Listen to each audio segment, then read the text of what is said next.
जय जोहार। छत्तीसगढ़ी प्रमुख प्रादेशिक समाचार के संग मैं स्मिता शर्मा। संसद के शीतकालीन सत्र आज ले शुरू हो गया हवै। ये सत्र ये महीना के 22 तारीख तक चलही। ए दौरान 15 ठन बैठका होही। छत्तीसगढ़ में एक गांव फिर भारतीय जनता पार्टी हा पूर्ण बहुमत के संग वापसी करे हे। पार्टी हा 90 सीट में 54 सीट हासिल करके पहली गांव 50 ले ज्यादा सीट मन में अपन कब्जा जमाए हे। फिर कांग्रेस हा 35 सीट में सिमट गए हवै। पाली तानाखार सीट में गोंडवाना गणतंत्र पार्टी हा जीत दर्ज करे हे। पाटन विधानसभा क्षेत्र ले कांग्रेस के उम्मीदवार और मुख्यमंत्री भूपेश बघेल 19,000 ले ज्यादा और राजनांदगांव विधानसभा भाजपा उम्मीदवार और पूर्व मुख्यमंत्री डॉक्टर रमन सिंह 47,000 ले ज्यादा वोट ले जीत दर्ज करे हैं।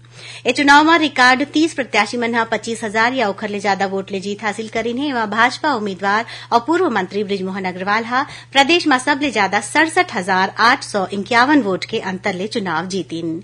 प्रधानमंत्री नरेंद्र मोदी कहिन है कि विधानसभा चुनाव में भारतीय जनता पार्टी के जीत आत्मनिर्भर भारत, ईमानदारी, पारदर्शिता और सुशासन के जीत है।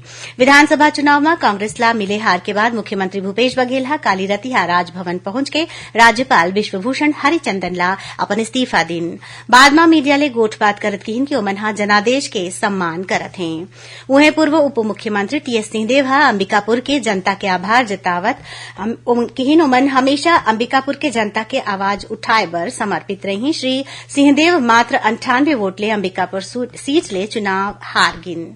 मुख्य निर्वाचन पदाधिकारी रीना बाबा साहेब कंगारे छत्तीसगढ़ विधानसभा चुनाव में अपन सहयोग देवैया सबो अधिकारी कर्मचारी, शासकीय और अशासकीय संगठन और लोक सेवी संस्था बर आभार जताइन है।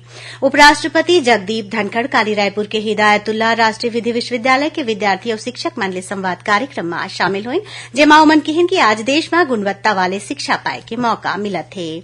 और मौसम विभाग बंगाल के खाड़ी में उठे तूफान मिचौंग के असर ले अवैया 7 दिसंबर तक प्रदेश के कई ठन जगह में वर्षा की संभावना जताइन है। तो ये रही अभी तक के प्रमुख प्रादेशिक समाचार। जय जोहार।